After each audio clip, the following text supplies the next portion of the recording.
같이 예배 드리게 돼서 행복합니다. 서로 인사드리죠. 입으로 이렇게 얘기하십시오. 주의 사랑으로 사랑합니다.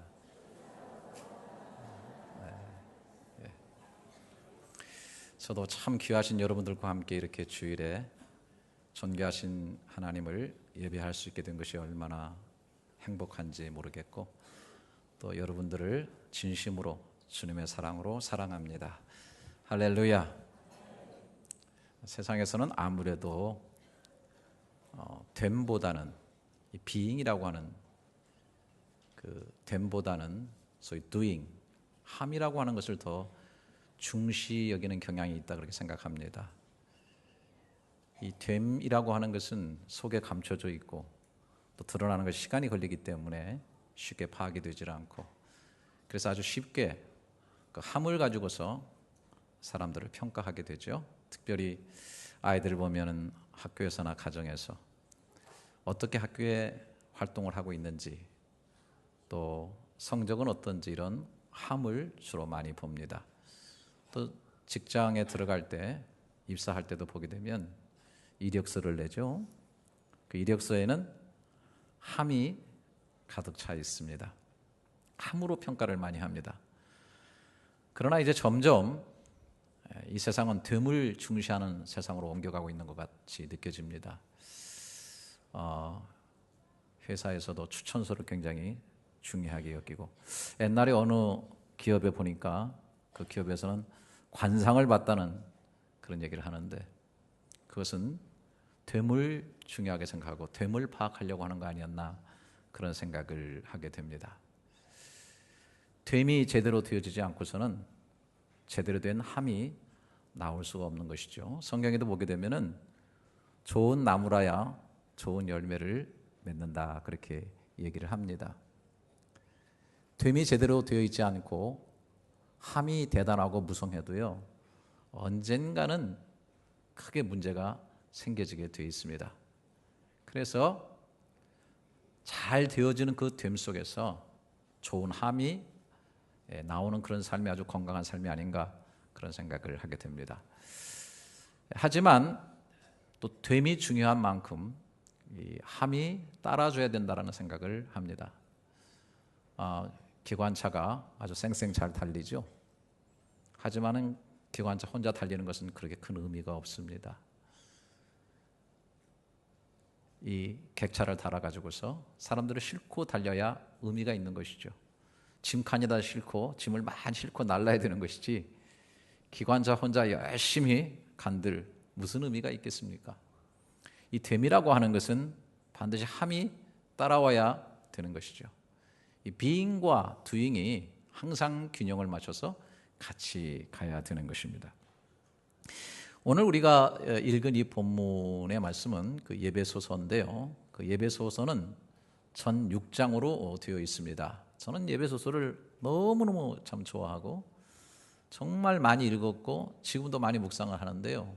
제가 성경에서 최고로 좋아하는 성경이 있다면 제가 이 예배소서를 제일 좋아합니다. 근데 이 6장이 정확하게 두 파트로 나눠질 수 있어요. 그래서 1장부터 3장까지가 소위 이 됨의 문제입니다. being의 문제를 다루고 있고요. 그 다음에 4장부터 6장까지는 소위 함의 문제, doing의 문제를 아주 이렇게 균형 있게 다루고 있는데요. 1장부터 3장 앞에 나오는 부분은 이 됨의 부분입니다. 그런데 이것은 사실 우리가 별로 할 것이 없어요.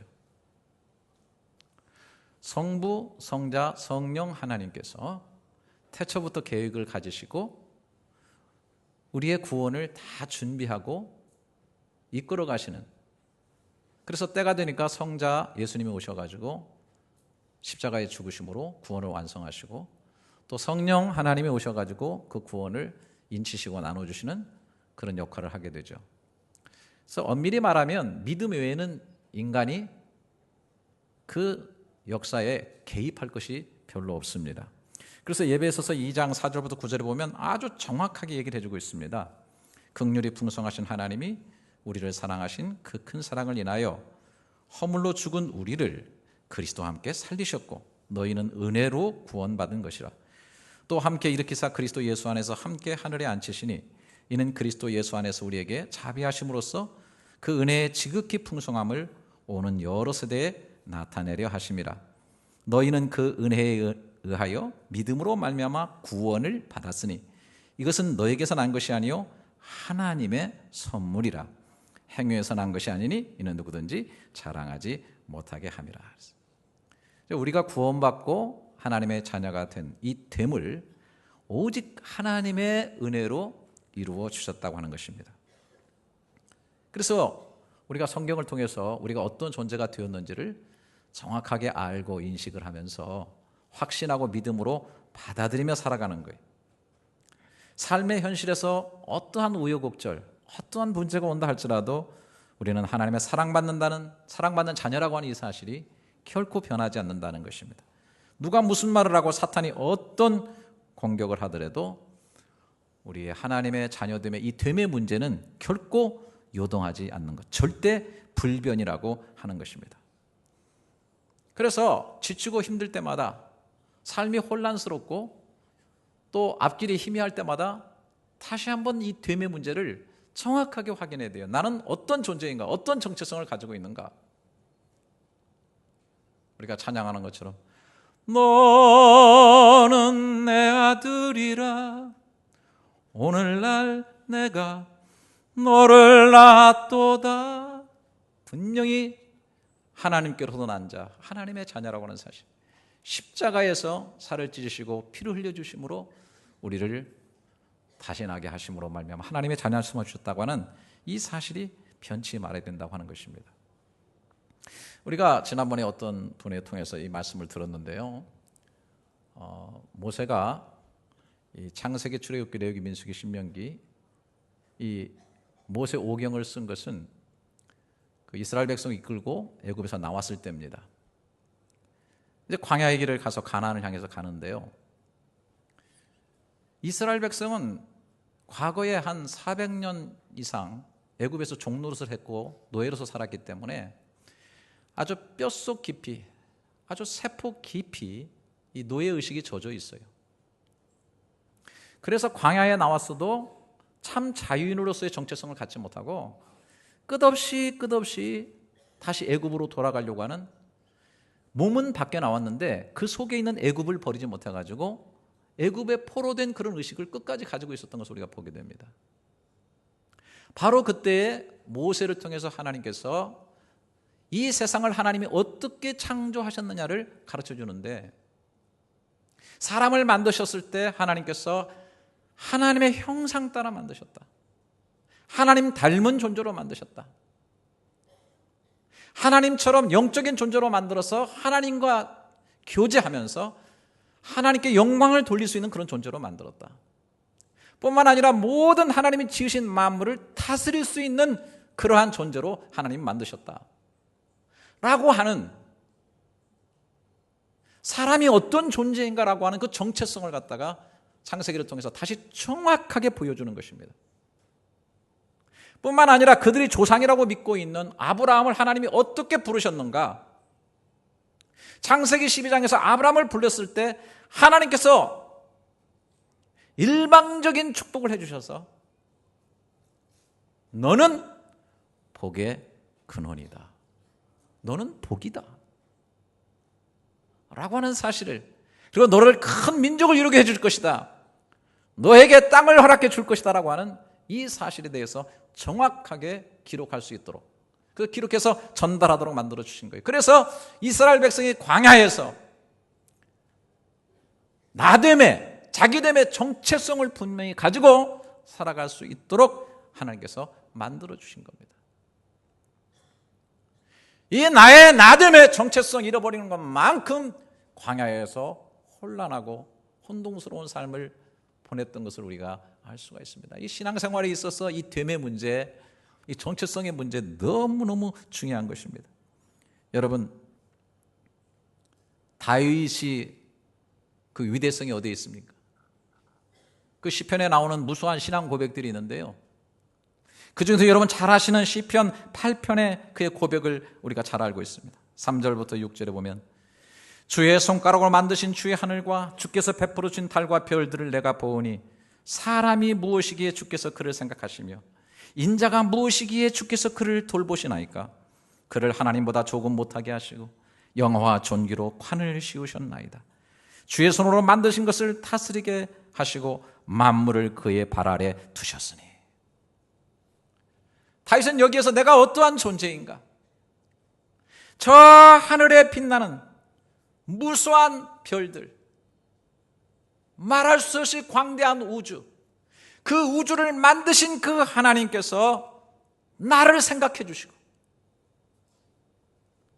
하늘과 땅을 만드신 그 하나님께서 나를 돌보아 주시고 하나님보다 조금 못하게 하시지만은 영화와 존귀로 관을 씌워 주셨고 주님의 손으로 만드신 모든 만물을 다스리게 하고 그 발 아래 두셨다고 하는 사실. 도대체 사람이 무엇이기에? 사람이 무엇이기에? 정말 감격하는 심령으로, 정말 감사하는 심령으로 하나님이 나를 이런 존재로 만들어 주셨구나. 이 됨의 문제를 갖다가 아주 정확하게 인식하고 하나님 안에서 자기의 존귀함을 가지고 있다고 하는 사실.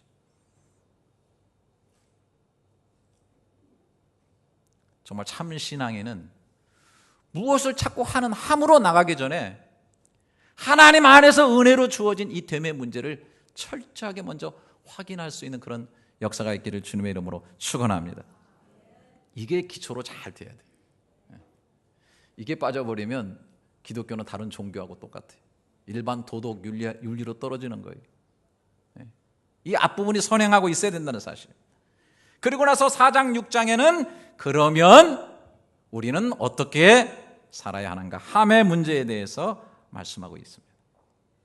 그래서 4장 6부터 6장을 자세히 보세요. 거기에는 그럼 우리가 어떻게 살아야 되는가 이런 얘기를 하는데 그러면서도 계속 그걸 강조할 때마다 그 앞에 붙는 게 뭐냐면 됨의 문제를 계속 반복하고 있는 것을 볼 수가 있습니다.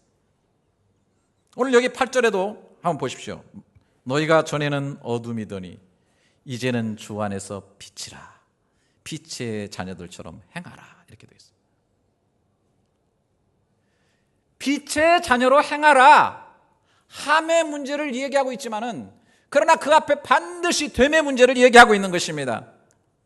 전에는 너가 어둠이었다. 그런데 이제는 주 안에서 빛이다라고 말하고 있는 것입니다. 다시 강조하고 싶어요.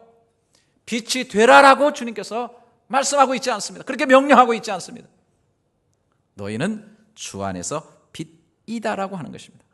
예수님의 빛을 반사하는 빛이 되었어요. 생명의 빛, 사랑의 빛, 진리의 빛, 은혜의 빛, 축복의 빛을 받고 그 빛을 반사하며 사는 빛이 되었다고 하는 것입니다. 문제는 이 사실에 깨어 있어야 된다는 거예요. 이 됨에 대한 자각이 철저히 이루어져야 된다는 것입니다. 자, 14절 한번 볼까요? 그러므로 이르시기를 잠자는 자여 깨어서 죽은 자들 가운데서 일어나라. 그리스도께서 너에게 빛이시리라 하였느니라. 자, 여러분, 이 구절 속에서 우리에게 하시는 말씀으로 보고요.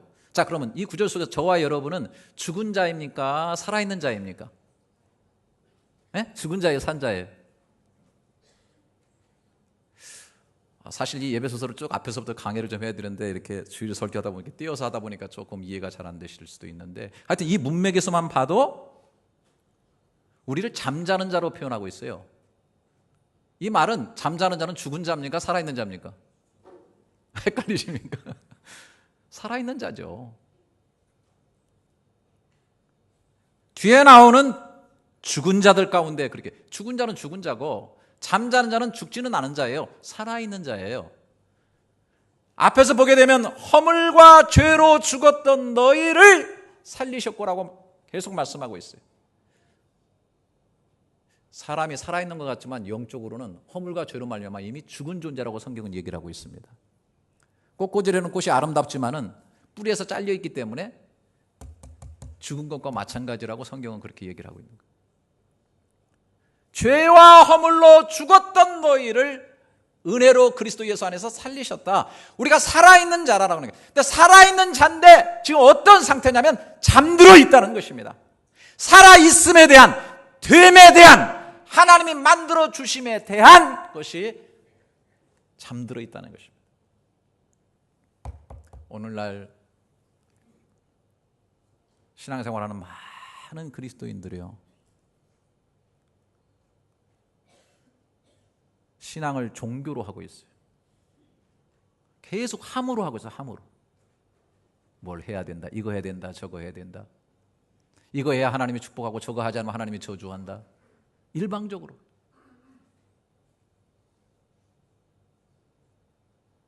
됨의 문제가 없어지면 신앙은 껍데기만 남는 것입니다. 그건 아무 의미가 없어요. 살아있는 자로 만들었다면 살아있는 자의 됨을 지키면서 깨어서 살아서 움직이는 말미암아 죽은 자들 가운데 비춰야 되지 않느냐? 여기 보세요. 깨어서 죽은 자들 가운데서 일어나라. 그리스도께서 너에게 빛이시리라. 그리스도가 비춰주신단 말이에요. 우리는 그 빛을 다시 반사해서 비추는 빛의 자녀란 말이죠. 그러니까 이 의식에 철저히 깨어있어요. 나의 나됨, 하나님이 만들어주신 나됨, 이 은혜에 철저히 깨어있어서 흔들리지 말고 나를 빛으로 만들어주셨기 때문에 이 빛을 증거하고 나타나는 삶을 살아야 된다라고 하는 것입니다. 빛의 열매는 뭡니까? 9절에 보니까 모든 착함과 의로움과 진실함에 있느니라. 반사하는 빛이 실제로 나타나는 건 뭘로, 어떤 광선으로 나타납니까? 착함과 의로움과 진실함이라고 하는 이 빛으로 비춰지게 된다라고 하는 것입니다. 그럴 수가 있는가? 그럼 비치면 그냥 빛을 비치는 것이지. 여러분도 그렇게 생각할 수 있는 분이 있는데요, 예수님께서 똑같이 마태복음 5장, 예수님이 산상수훈에서 직접 말씀하셨을 때도 이렇게 말씀하셨어요. 마태복음 5장 14절부터 보게 되면, 너희는, 우리 같이 한번 읽어보겠습니다. 큰 소리로. 땅을 보지 마시고 시작. 일단 거기까지. 너희는 세상이 뭐라? 빛이 되라고 하지 않았어요. 빛이다라고 주님도 분명하게 말씀하셨어요. 우리의 정체성은 빛입니다. 그런데 15절 시작. 사람이 등불을 켜서 말 아래에 두지 아니하고 등경 위에 두나니 이러므로 집안 모든 사람에게 비치느니라. 이같이 너희 빛이 사람 앞에 비치게 하여 16절 그들로 너희 착한 행실을 보고 하늘에 계신 너희 아버지께 영광을 돌리게 하라. 빛은 빛인데 박스 안에다 집어넣으면 그게 무슨 소용이 있느냐는 것입니다. 우리에게 하나님께서 빛됨을 주셨는데 그것을 박스 안에 집어넣고 내 안에만 간직하고 있으면 무슨 소용이 있느냐 그 말입니다. 산 위에 높이 세워져서 등대가 되든지 사람 앞에 발길을 비춰주는 등불이 되든지 빛을 비추는 그런 삶을 살아야 되지 않겠는가.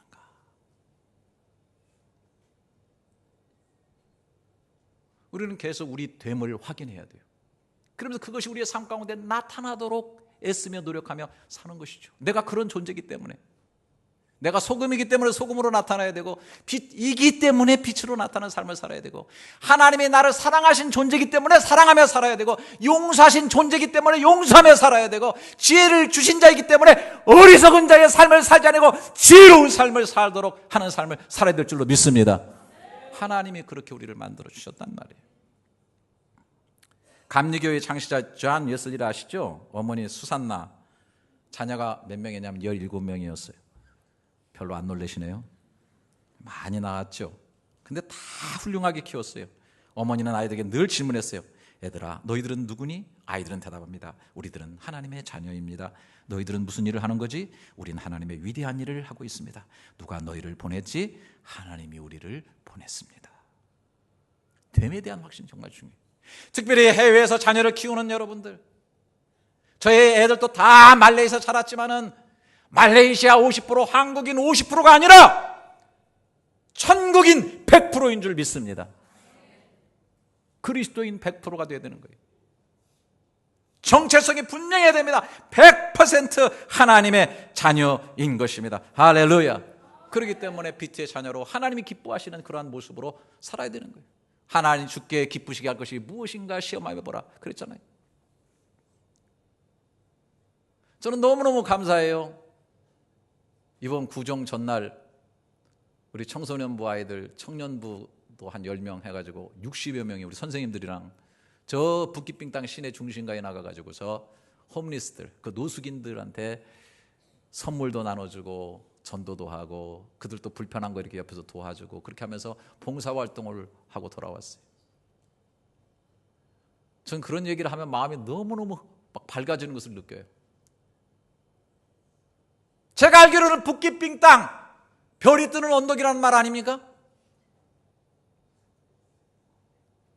뭐 반짝이는 데코레이션 조명 이렇게 붙여놨다고 거기가 별이 뜨는 언덕이 되는 게 아니라 빛의 자녀들이 빛으로 일하는 그곳이 바로 북기빙 땅, 별이 뜨는 언덕이 된 줄을 믿습니다.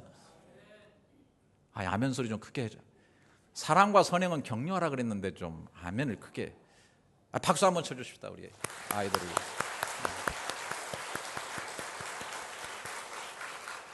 하여튼 우리 예수 믿는 사람들은요, 사랑과 선행을 서로 격려해야 돼요. 으쌰으쌰 하면서 잘하는 거 축켜 세워주고요, 못하는 건 밟으면 안 되고 덮어주고 난 정말 우리 아이들이 얼마나 고마운지 몰라요. 이 자리에서 선언합니다. 계속 하시기를 바랍니다.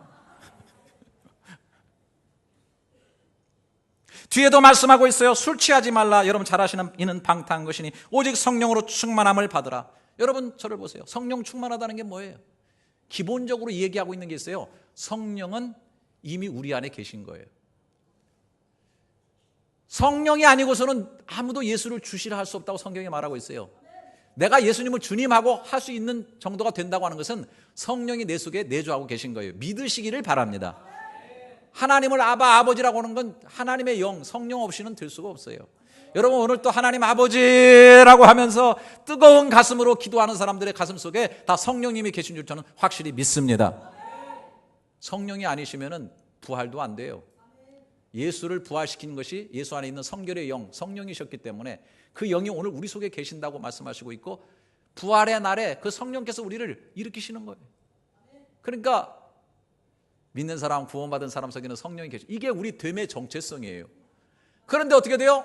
충만을 받으라고 하는 것은 그 성령 안에서 계속 풍성해지라는 말이에요. 다시 말해서 그 성령님을 인식하고 그 성령님을 계속 부풀리면서 성령님의 지배를 받으면서 복종하면서 성령님으로 이끌림을 받으라. 플레루스 엔 프루마티. 성령 안에서 계속 풍성함을 덧입을 하고 현재적으로 명령하고 있는 거예요. 이 됨을 우리가 만들어야 된다는 거예요. 성령이 우리 속에 계신 이 됨 속에서 성령으로 충만하게 되는 됨을 만들어 갈 때 이것이 강력한 함으로 나오게 되는데, 그게 뭐냐면 19절서부터 21절이에요. 시와 찬송과 신령한 노래들로 서로 화답하며 너희 마음으로 주께 노래하며 찬송하며 범사에 우리 주 예수 그리스도의 이름으로 항상 아버지 하나님께 감사하며. 어떻게 범사에 항상 하나님 앞에 감사할 수 있어요? 그거 쉽지 않아요. 너무너무 어려워요. 그런데 우리는 이미 성령이 우리 속에 계시고 우리가 성령으로 충만한 됨을 갖출 때에 우리는 정말 아무도 예배하지 않는 그곳에서 우리는 예배할 수 있어요. 할렐루야. 감사할 수 없는 그곳에도 감사할 수 있어요. 성령이 나와 내주하시고 함께 하시는 그 됨을 통해서 우리는 함을 향해서 나갈 수 있다. 그리스도를 경외함으로 피차 복종하라. 여러분, 피차 복종할 수 있는 힘이 어디서 나와요? 성령이 내 속에 함께 하시는 됨 속에서 나오는 거예요. 여러분, 이 뒤에 가면은 부부관계, 부모와 자녀관계부터 쭉 나와요. 바로 요 다음 구절에. 그걸 가기 전에 바로 피차 복종하라고 하나. 피차 복종이란 뭐냐면 사랑과 순종으로 서로 세워주고 서로 이끌어주는 관계예요. 성령이 내 속에 계시고 성령님을 분명히 인식하고 성령으로 충만해지니까 다른 사람을 높여줄 수 있어요. 나 진짜 복종할 수 있어요. 저는 이 자리에서 하나님 앞에 정말 거짓 없이 제가 얘기할 수 있습니다. 나는 처음에는 목회할 때 사실 죄송해요, 성도들을 우습게 여겼어요. 매일 생각하는 것이 저 사람은 왜 저렇게 성경대로 못 사나, 저 사람은 왜 저렇게 빗나가는 그런 삶을 사나, 매일 막 마음이 안타깝고 막 힘들고 그랬어요.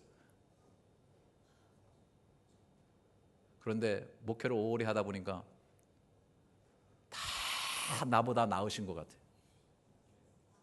아멘.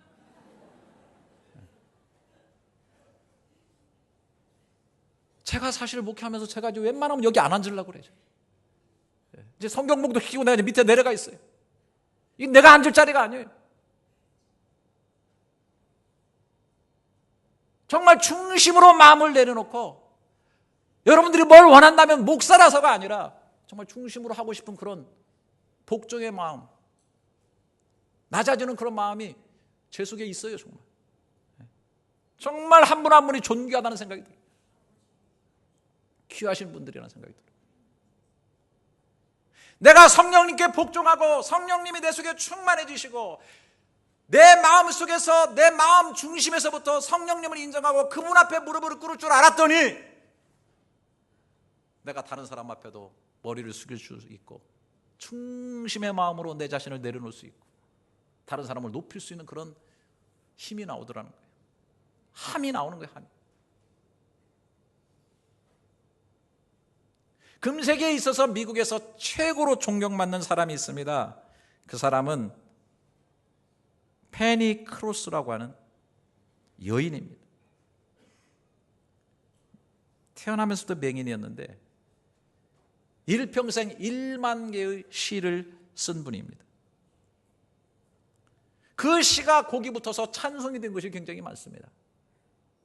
여러분, 우리가 잘 아는 찬송, 저도 너무너무 좋아요. 나의 갈 길 다가도록 예수인 무슨 일을 만나든지 만사형통하리라. 이 찬송 그분이 지은 것. 오 놀라운 구세주 예수 내 주 참 능력의 주시로 메마른 땅을 종일 걸어가도 나 피곤치 않는 것이죠.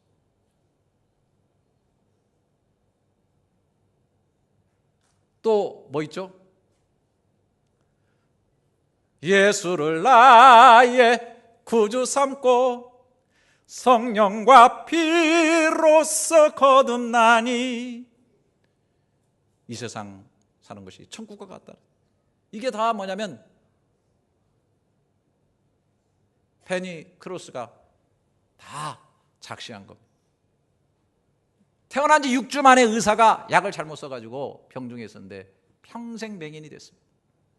평생을 분노하고 좌절하며 살 수밖에 없는 그런 상황이었는데 그 위대한 할머니 유니스 패독이 성경 말씀을 보여주면서 요한복음에 나온 대로 맹인이 그 죄나 다른 사람의 죄 때문에 그런 것이 아니라 하나님의 영광을 나타내려 함이니라.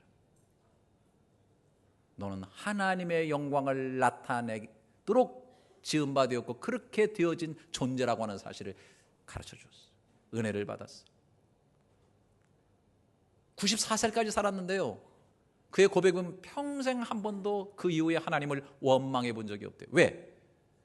하나님의 영광을 위한 자기됨을 정확하게 인식을 했기 때문에. 육신의 시력은 어두워졌고 볼 수가 없었지만은 성령으로 늘 충만하기 때문에 영적인 혜연이 활짝 열려져서 다른 사람이 볼 수 없는 것을 봤고 느낄 수 없는 것을 느꼈고 더 깊이 있는 신앙의 세계에 몰입하다 보니까 만편의 시를 쓰면서 많은 사람들의 영혼들에게 빛을 비추어주는 놀라운 삶을 살았다는 것을 우리가 보게 됩니다. 사랑하시는 여러분, 오늘 이 시대의 기독교가 너무 함이 부족했기 때문에 함을 많이 강조를 합니다. 옳습니다. 필요합니다. 하지만 됨을 잃어버리면 기독교는 껍데기만 남아요. 됨을 분명히 하고 그 됨의 은혜를 베푸신 주님의 역사를 분명히 하고 빛의 자녀로 만들어진 그 은혜를 분명히 하고 지혜로운 자를 만들어진 그 은혜를 분명히 하고 성령으로 내 속에 계시며 충만케 하시는 그분을 분명히 하게 될 때 우리는 모든 착함과 의로움과 진실함에 빛을 비추는 삶으로 나가게 될 것이고, 범사에 예수 그리스도 이름으로 감사하며 기도하는 삶이 이루어지게 될 것이고, 사랑으로 피차 세워주고 복종하는 이 아름다운 함이 이루어지게 될 줄로 믿습니다. 듬에서 함으로 기도하십시다.